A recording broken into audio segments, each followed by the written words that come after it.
What's up, everyone? Sorry for the late delay, 2 weeks, but just been busy lately and stuff like that. We got some stuff done. We almost got every single car we have in the shop right now because everything went wrong. So let's get into it. We'll start with the Fox.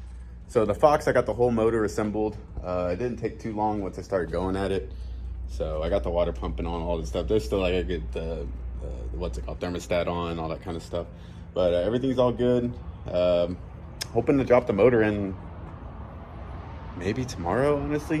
One thing I did not notice though was that the motor mounts I have right here. Anyway, let me yeah, like this. So they don't it's kind of hard to see. But anyway, there's like a webbing right there. And it looks like they're notched already, but they're just not notched enough. So I gotta grind out a little bit on the motor mount. So I just was doing other stuff. But yeah, that one is ready to drop in pretty much. I gotta finish the brake booster, but yeah, get that dropped in, get the transmission in, get all that in. That way, all that's done, I can plug in all the sensors for the ECU. I can get all the ECU wiring just mocked up or put permanent place somewhere with zip ties or cable mounts or whatever.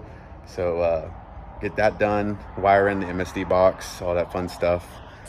When I got the motor together, obviously rocker arms and all that kind of stuff, and then I got a oil pressure tool right here, and that's what the gauge was right there. I got about, I think, 65 psi on it.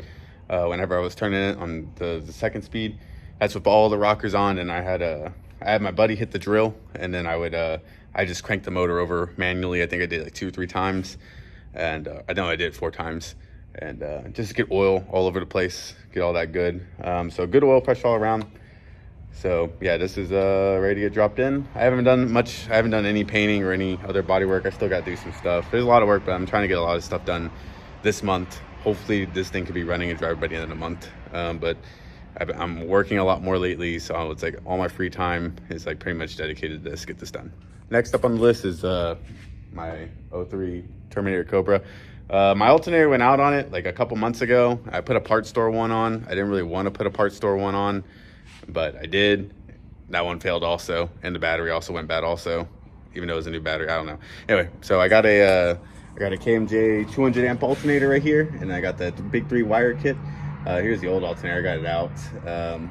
I need to order according to KMJ's instructions. KMJ is like one of the biggest brands for alternators in the Cobra scene. That and J2 Fab, I think. Anyways, with the calculations you gave me on the alternator pulley, I would be overspinning it with my stock crank and that pulley size. So I got to order an underdrive pulley. So hopefully get that in the next few days. Also in the process of getting the alternator out, because I don't know if y'all know Cobras too well, but on a normal 2 valve, the alternator would be sitting right here. But it's not, because it's supercharged anyway. So the alternator is all the way down here, tucked up. You pretty much gotta lift the car. It sucks getting it out. In the process, I broke a power steering line, so I'm pretty upset about that. Well, I don't know if I broke it or not. I think I just maybe tightened it and get away with it, but it looked a little bit broken in between then. With the bigger alternator, I will have to grind it out. I'm not gonna shoot too much footage on that because it's just a quick alternator change. This car's stock, so that one's. I'll eventually get to the Cobra. It's probably not gonna be till next year. Then I'll start doing pulley swaps, or maybe even do like an aftermarket, like a Kin and Bell or a Whipple on it, a big Whipple on it. So, but we'll get into that one whenever we get to that one. And then today, I decided to help my buddy Kev out on his 89 Supra. It's been having an issue where it's been running really lean. So he put a Lexus mass airflow sensor on it, or ASM, whatever Toyota calls it, and he put 500cc injectors. Solder is the best answer for everything. Crimping is still good. So there was a couple bad crimps in the fuel injectors, so I fixed that. And then also he had to bypass this resistor that's stock to the car, and that was badly done a little bit also. So we fixed all that, got the injectors running, because we used a annoyed light to see which injectors are firing. Anyway, so we got that all good, and he went out for his first drive. I was like, hey man, just go down the road. You're having problems with 10 pounds of boost. If it started popping at you and everything, just go down the road, get in the boost, like hit it hard, man, because if something's gonna break, it's gonna break now. So he went, and he, on his way back, he said like, hey, everything's running good, like I got good AFR. So he got here, he's like, hey, you go ahead and drive it. So I was like, all right, cool. Hop in the car, and I barely make it to the gate. All of a sudden I just see smoke billowing underneath, and I was like, oh my goodness, did I mess up on the electrical? Is this a fire? So I hop out the car fast. I'm running to him. I was like, Kev, get the fire extinguisher, get the fire extinguisher.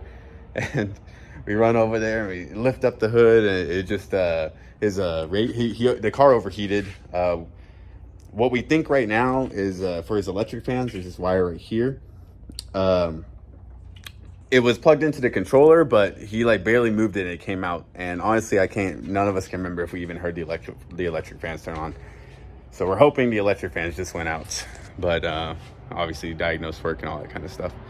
So yeah, I just want to do a quick little update, just to give y'all what's going on. If we do end up dropping the motor in tomorrow, then we'll go ahead. I'll shoot the whole footage of that one. That should be a kind of a cool thing. I think instead of just dropping it all at once, I think what I'm gonna do is put the motor in, but keep the crane there, and then kind of tilt it back just a little bit, and be able to get the transmission and all that in. So that'll be tomorrow, hopefully. Maybe I'm off tomorrow. So yeah, I just wanted to do a quick little video and keep y'all updated. But it was a fun experience today. It's kind of fun. It's kind of funny that we got almost all our cars in the shop right now, but it is what it is. Hopefully getting the Cobra out in 2 days. I got to order the pulley, and then hopefully get the Fox running by the end of the month, and the Supra whenever the Supra wants to start running. So catch y'all later. See you next one.